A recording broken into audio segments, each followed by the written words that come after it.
আপনাদেরকে সংক্ষিপ্ত করে একজন দেশ নায়কের একটু জীবনী বলি। বিএনপির যে নেতা আছেন প্রেসিডেন্ট শহীদ জিয়াউর রহমান, আপনারা চেনেন কি চেনেন না? কথা বলেন, চেনেন কি চেনেন না? সর্বপ্রথম তিনি ক্ষমতায় আসার পরে আমি একটা আলোচনা আজকে শুনতেছিলাম, বাংলাদেশের খুব একজন প্রখ্যাত একজন আলেম, বিশিষ্ট ইসলামী চিন্তাবিদ, লেখক, গবেষক মুফতি কাজী ইব্রাহিম সাহেব, যিনিও এই জালিমের জিন্দাখানার ভিতরে ছিল, তিনি বলেছেন যে আমি শহীদ প্রেসিডেন্ট জিয়াউর রহমানের সাথে 3টা রাত 3টা দিন কাটিয়েছি। ওই সময় বিশ্ববিদ্যালয়ের যে প্রধান যারা ফার্স্ট হয়েছিল তাদেরকে নিয়ে তিনি একটি সফর দিয়েছিলেন, তার ভিতরে উনি ছিলেন। তো তিনি বলেছেন উনি সর্বপ্রথম আমাদের যে আয়োজন করা হয় এই আয়োজনে এসে তিনি বলেছেন আমার আলিমরা কই, সুবহানাল্লাহ।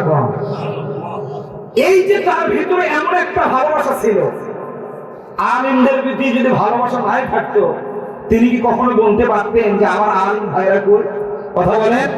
আমরা আজকে দোয়া করব আল্লাহ পাক রব্বুল আলামিন তার কবরখানা জান্নাতুল ফেরদাউসের মেহমান বানান। আমিন কোন ভাই? আরে ভাই আপনার বাপ মা কি মরে নাই? কথা কয় না পারে কে? চাচা বাচ্চা আছে সবই বাবা, একটু জোরে কর না। আমিন। সময় তো ভাইরা আমার, যে বিষয়টি কথা বলতেছিলাম,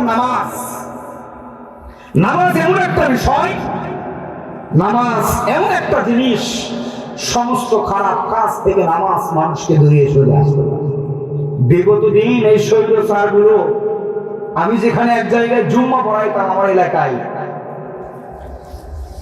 এক জুমায় বলেছিলাম যখন শ্রীলঙ্কার প্রধানমন্ত্রীর যখন পতন হয়, আমি শুধু একটা কথা বলছিলাম, শ্রীলঙ্কার প্রধানমন্ত্রী যেমন পতন হয়েছে, যেমন শ্রীলঙ্কার মানুষগুলো জুতা পিটা করে ন্যাংটা করে ক্ষমতার মস্তক থেকে বের করে দিয়েছে, সময় এমন আসবে এই দূরের গর্তটা খুঁজে পাবে না। সময় আসছে কি আসবে নাই? আল্লামা সাইদি বলেছিলেন এমন সময় আসবে ইঁদুরের গর্ত তোমরা খুঁজে পাইবা না। খুঁজে পাইছে? কথা কোন খুঁজে পাইছে? কোথায় আওয়ামী লীগ, কোথায় কাদের কাকা, কোথায় গেল ওই জালিমের গরম গরম কথা? খেলা হবে, খেলা হবে, খেলা হবে বলে কাকু গেল পালায়া। আল্লাহ তোমার দরবারেতে হাজার শুকরিয়া, আল্লাহ তোমার দরবারেতে হাজার শুকরিয়া, হাসিনা পালাইছে দেশটা সারিয়া, স্বৈরাচার পালাইছে দেশটা সারিয়া। আইরে ভাই রে, কয়েকজনের ডায়লগ ছিল, কোথায় কোথায় খেলা হবে, আলমদের সাথেও খেলতে আসে। আর ভাই যারা কোরআনের কথা বলে, আর ভাই আমাদের তো দুনিয়ার কোনো টেনশন বা চিন্তা ভাবনা নাই, আমাদের চিন্তা তো আখিরাত। এই দুনিয়ার এই মানুষদেরকে কিভাবে এই দুনিয়ার সামান্য এই দুনিয়ার মোহে থেকে তাদেরকে দুনিয়ার মায়া মহাব্বত ত্যাগ করে তাদেরকে কিভাবে আখিরাত মুখী করবো, এটা হলো আমাদের চিন্তা। সম্মানিত ভাইরা আমার, তাহলে আল্লাহর যদি বন্ধ হয়ে যায়, আল্লাহর যদি বন্ধ হতে পারি আর নবীজির ভালোবাসা যদি প্রকৃত আমরা পেতে চাই, তাহলে সর্বপ্রথম আমাদের নামাজ আদায় করতে হবে। কি করতে হবে?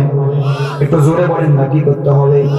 সম্মানিত ভাইরা আমার, নামাজ সম্পর্কে আল্লাহ পাক রব্বুল আলামিন সূরাতুল বাকারার 3 নম্বর আয়াতের ভিতরে আল্লাহ পাক রব্বুল আলামিন বড় সুন্দর করে বলছেন, আল্লাযীনা ইউমিনুনা বিল গায়বি ওয়া ইউকিমুনাস সালাতা ওয়া মিম্মা রাযাকনাহুম ইউনফিকুন। আল্লাহ পাক রব্বুল আলামিন বলেন সর্বপ্রথম তোমরা গায়বের উপর ঈমান আনয়ন করবা, গায়বের উপর বিশ্বাস স্থাপন করতে হবে। তারপর আল্লাহ পাক রব্বুল আলামিন বললেন ওয়া ইউকিমুনাস সালাত, তারপরে তোমরা সমাজের ভিতরে সালাত কায়েম করবা। তারপর আল্লাহ পাক রব্বুল আলামিন বললেন ওয়া মিম্মা রাযাকনাহুম ইউনফিকুন। তারপরে বান্দা আমি তোমাদের তোমাদেরকে যা রিজিক দিয়েছি, ও বান্দা এই রিজিক থেকে আমি আল্লাহ পাক রব্বুল আলামিনের রাস্তায় দান করবা।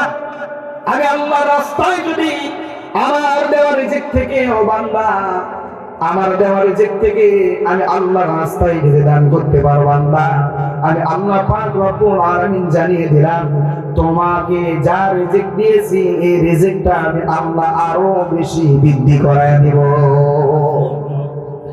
সম্মানিত ভাইরা আমার, তারপর আল্লাহ পাক রব্বুল আলামিন সূরাতুল বাকারার 43 নম্বর আয়াতের ভিতরে বলছেন, وَأَقِيمُوا الصَّلَاةَ وَآتُوا الزَّكَاةَ وَارْكَعُوا مَعَ الرَّاكِعِينَ।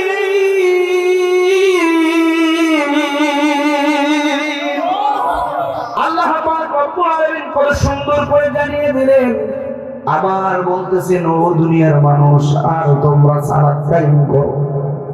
যেখানে আল্লাহ পাক রব্বুল আলামিন নামাজের কথা নিয়ে আসলেন, যেখানে নামাজের কথা আল্লাহ পাক রব্বুল আলামিন নিয়ে আসলেন, সেখানেই বললেন সালাত কায়েম করো, যাকাত প্রদান করো।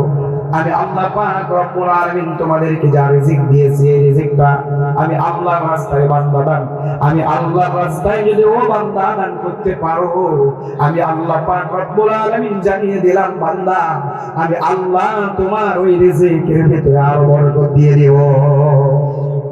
সম্মানিত ভাইরা আমার, আল্লাহ পাক রব্বুল আলামিন ভালো করে খেয়াল করবেন, সূরাতুল বাকারার 45 নম্বর আয়াত আল্লাহ পাক রব্বুল আলামিন বলছেন, ওয়াস্তাঈনু বিস-সাবরি ওয়াস-সালাহ ওয়া ইন্নাহা লাকাবীরাতুন ইল্লা আলাল খাশিঈন।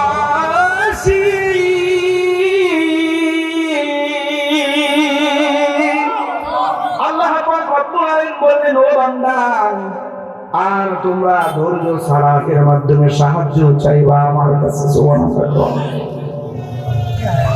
ধৈর্য এবং সালাতের মাধ্যমে আল্লাহর কাছে যদি সাহায্য চাইতে পারেন, ধৈর্য এবং সালাতের মাধ্যমে আল্লাহর কাছে যদি সাহায্য চাইতে পারেন ভাই, সম্মানিত ভাইরা আমার, ধৈর্য এবং সালাতের মাধ্যমে আল্লাহর কাছে সাহায্য চাইলে আল্লাহ পাক রব্বুল আলামিন আল্লাহর কাছে যা চাইবেন আল্লাহ পাক রব্বুল আলামিন আপনাকে ওটাই দিয়ে দিবে।